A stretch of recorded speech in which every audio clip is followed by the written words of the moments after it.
With recent high-profile and widespread computer viruses making headlines, it's become obvious that the future is now. Welcome to WatchMojo News, the weekly series where we break down news stories that might be on your radar.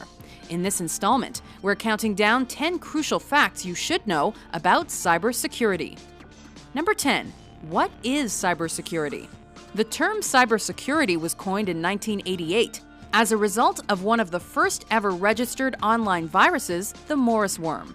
The worm caused many of the 60,000 computers connected to the internet at the time to slow down, to the point that they were unusable. My personal speculation is that this is somebody who is trying to warn people to say, it can happen to you.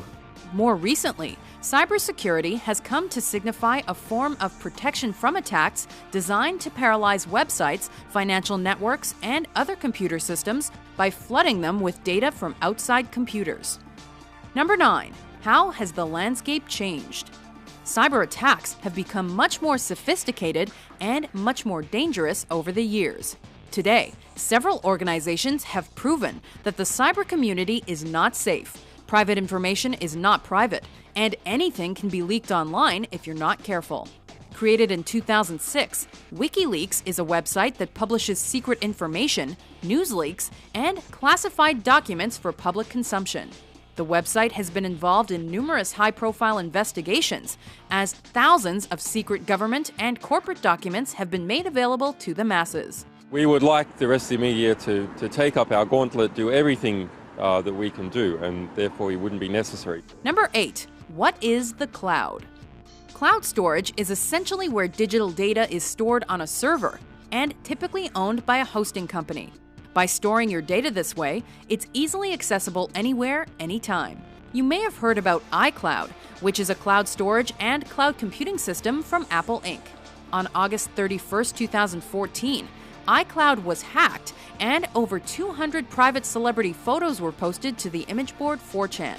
According to Apple, the leak, nicknamed Celebgate and the Fappening, was, quote, a very targeted attack on usernames, passwords, and security questions, a practice that has become all too common on the internet. Number 7. Who's doing the hacking? Hello, citizens of the Rio Grande Valley. I come to you again on an urgent note. As technological advances increase, so does the number of enemies in the cyber arena. From white hat hackers looking to highlight the weakness of a computer system, to lone hackers trying to steal personal photos or information to use as blackmail, to experienced criminals devoted to stealing banking info, to teams of hackers looking to protest, hackers come in every shape and size. A major player today is Anonymous, an international network of hacktivists who attack government, religious, and corporate websites using their wide-ranging technological expertise to fight for what they believe is the greater good. Working as online vigilantes, hacker groups like Anonymous and LulzSec work in the shadows of the internet. Though undoubtedly influential, they're still widely criticized. The corrupt fear us, the honest support us, the heroic join us. Number 6. What are some famous targets? Citizens, corporations, and even large government agencies are not safe from the machinations of cybercriminals.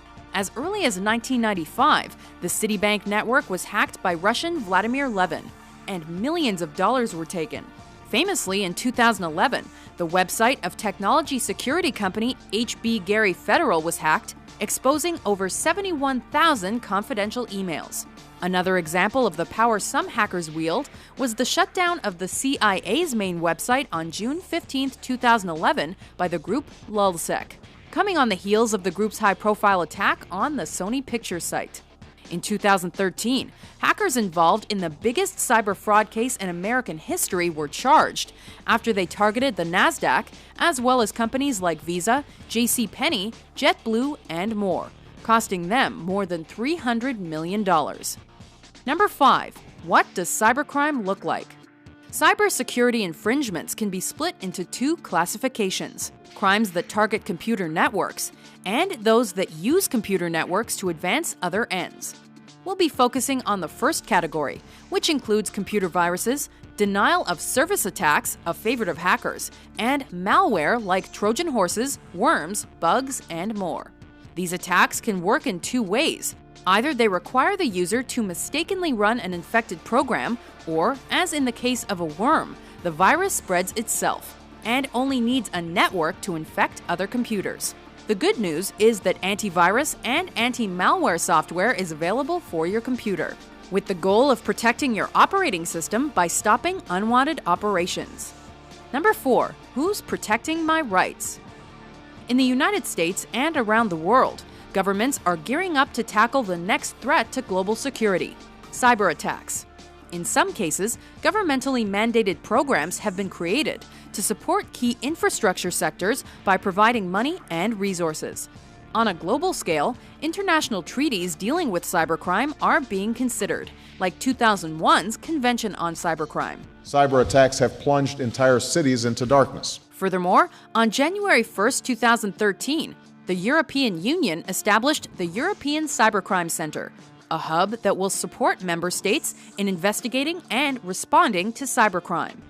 Number 3. How secure is my online information? There are many steps you can take daily to secure your privacy, personal information, and essentially your digital footprint. To start, make sure the websites you frequent are reputable, especially when banking, and be mindful of questionable emails or requests for personal information. In terms of passwords, make them long, strong, and unique. And wherever possible, enable a two-step verification process to keep yourself even safer. Always check a Wi-Fi network before you connect to ensure it's secure.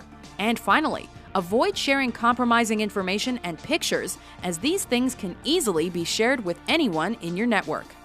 Number 2. What are the current concerns?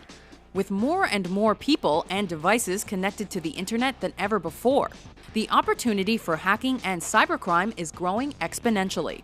A recent concern facing computer users is the software bug known as shell shock or backdoor. Some specialists are worried it will pose an even bigger threat than the security bug Heartbleed, which had previously been labeled catastrophic. Unlike Heartbleed, shell shock can not only spy on computers, it can also take complete control of them, exploiting an existing vulnerability in Mac and Linux-based computers. With potentially hundreds of millions of devices at security risk, many major software companies have patched the bug. Worst thing that could happen is that somebody would write code that would automatically go and scan the internet and would infect all of these computers. Number 1. What is the future of cybersecurity? Combating cybercrime will require a cohesive, formalized international movement, whereby law enforcement agents can go beyond cyberspace to prosecute those engaged in illegal cyber activity. Criminals' techniques are constantly changing, but their goals remain steadfast. They wish to either malevolently destroy or to use hacking as a means of protesting the status quo. As new cybercrime issues arise and old ones persist, the need for a global system of laws to prevent and police these infractions will soon become a requirement. Only then will cybercrime become a thing of the past. Did these facts surprise you? To vote for which news story is covered next, head over to watchmojo.com/suggest and be sure to hit that subscribe button for more newsworthy top 10s every week.